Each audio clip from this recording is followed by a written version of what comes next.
প্রতিবার যে পাগলামি করি আবারও সেই পাগলামি করছি। এটা কি ধরনের পাগলামি? হয়ে গেছে নতুন নাটক। নতুন নাটক বললে হইবে ভুল, এগো তো এই ব্যবসা সারা জীবন ধরেই চইলা আইতাছে। সরাসরি মানে একদম বিয়ে কমপ্লিট করে তারপরে বাসায় আসছি। এই যে আহাতের পাগলামি শুরু হয়ে গেছে, বলি কি ভাই তোর ওইটা কি একটু দুর্বল হয় না? এই যে একের পর এক বিয়াডি করতাছস, এইয়া কইরা তুই কি মজা পাস?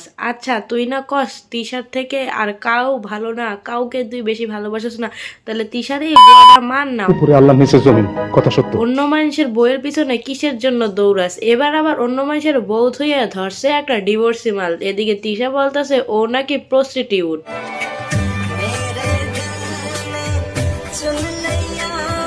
এই প্রস্টিটিউটের ছেলের দায়িত্ব নিতে চাইস ভাই? যারা দেহ ব্যবসা করে অগ খালি পেয়েসা আর পেয়েসা, তোরেও কিনতে পারবে। এই নিয়ে তুই নাটক কইরা ওই মাইয়ারে বেচাই খাইতাছস। সঠিক বলেছেন।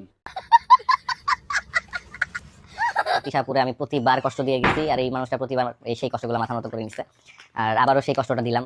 मारो मुझे, मारो मारो मुझे, मारो मारो नहीं, ये मजाक हो रहा है। एक सेकंड यार, मजाक हो। এই শালাগো হ্যাডার নাটক কোনোদিন শেষই হইবে না। শালারা চাই কি এই ফেসবুক বাসী যারা আছে তারা মইরা যাক অগর জন্য, নইলে তো অগর শান্তি হইবে না। দেখতাছি ফেসবুক চালানোই অগর জন্য দুষ্কর হয়ে গেছে।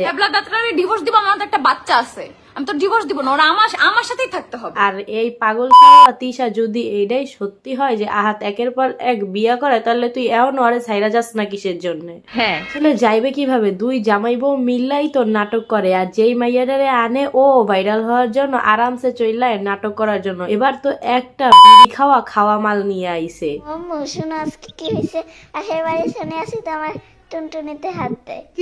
সত্যি তোরা পারস, কিছুদিন পর পর এরকম যে নাটক করস, তোগো কি নাটক করতে করতে গাও ব্যথা হয় না? মাইসে যে তোগো এত পোকা মারে তাও কি তোগো হয় না? বুঝলাম না। এই দুইটা তো 2 দিন পরে ঠিকই মেল্লা যাইবে আর পাবলিকের মাথাটা নষ্ট করবে। যে পেজ রিপোর্ট মাইরা মাইনসে আগো পেজ খেয়ে দিবে, তাতে কি তারা শান্ত হবে? তারা আবার নতুন পেজ খুইলা আইয়া পারবে নাটক করার জন্য। এই শালাগো জন্য নিজের টাকার এমবি ওয়াইফাই দিয়ে ফেসবুকে ঢুকে একটু রিলস দেখাও শান্তি পাওয়া যায় না। বোকাচোদারা খালি ফেসবুকে আইসা অশান্তি করে।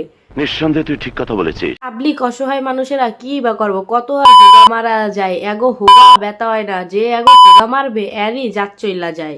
ছোট ছোট পোলাপাই নিয়েও করতেছে উড়াধুরা ব্যবসা। শালাগো গোয়া মারা দেন তো সবাই মিল্লা। সামনে রমজান মাস আসতেছে, এই রমজান মাসে শয়তান বন্দি থাকলেও এরা তো আর বন্দি থাকবে না, এরা একাই 10টা শয়তানের সমান। সঠিক বলেছেন। মানে এখন রমজান মাস আসতেছে, এই কারণে নিজের ক্ষেত্রে দ্বারা বোঝানোর চেষ্টা করতেছে আল্লাহ আমাদের বলছিল ডিভোর্সি নারী, অসহায় নারী এবং বাবাহারা সন্তানদের দায়িত্ব নিতে। তো আমি ওই কাজই করতেছি। মানে রমজান মাসে ধর্ম নিয়ে ব্যবসা করা লাগবে না। সন্তানটা 6 বছর পরে ওর বাবারে খুঁজে পাইছে, বাবা আমি। মানে বউ ব্যবসা করে আর খাইতে পারতেছে না, এখন ধর্ম বেচা খাইবে আর কি। ও মাই গড।